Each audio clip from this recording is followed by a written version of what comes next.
A scene from National Treasure. Photo Walt Disney Studios motion pictures want to create a society in which a shocking number of children die from gun violence. Here's a simple recipe: expose kids to countless images of adults shooting one another to resolve their differences. Then make sure there are enough poorly secured firearms in circulation so that many have access to them. Sad to say, that describes current-day America, a land where gun violence is an element of many purportedly family-friendly movies, and firearms are carelessly stored in many homes.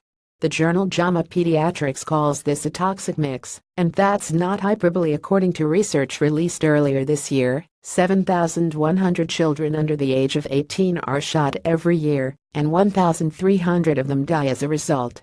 Now, a new study in that journal provides evidence of the dangerous dynamic that puts so many kids' lives in jeopardy. It reports that children who found a strategically hidden firearm were far more likely to pull the trigger if they had just watched a clip from a movie that featured the firing of firearms. Children who see movie characters use guns are more likely to use guns themselves, conclude co-authors Kelly Dillon of Wittenberg University and Brad Bushman of The Ohio State University. Their study featured 104 children between the ages of 8 and 12, a mix of girls and boys of various ethnicities. Each participant was required to bring another child of a similar age, a relative or friend, resulting in 52 pairs of kids. Each pair was randomly assigned to watch a 20-minute edited version of one of two graded films, The Rocketeer or National Treasure. Half saw a version in which gun violence was edited out while keeping the narrative intact. The others were exposed to scenes of characters using firearms. Gun control and gun rights advocates can surely agree on the importance of keeping dangerous guns safely away from small hands. Afterwards, each pair was taken to a different room and told they could play with any of the toys and games in a cabinet, including Lego bricks, Nerf guns, and checkers. One of the cabinet drawers contained a real .38 caliber handgun that was modified so that it could not fire, the researchers report. The magazine held infrared wiring to count the number of times the trigger was pulled with sufficient force to discharge the gun. More than 80% of the pairs, 43 out of 52, found the gun, and, for 22 pairs, either one or both children played with the weapon.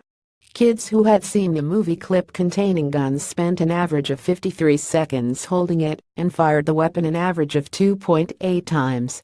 In contrast, those who saw the nonviolent version held it for an average of 11 seconds, and few pulled the trigger. The average was 0.01 pulls.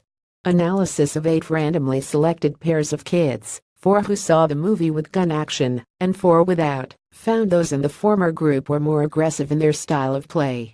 One child pulled the trigger 26 times, while another did so 35 times. He also threatened to hit his friend with the gun and attempted to steal toys and games from the playroom, the researchers report.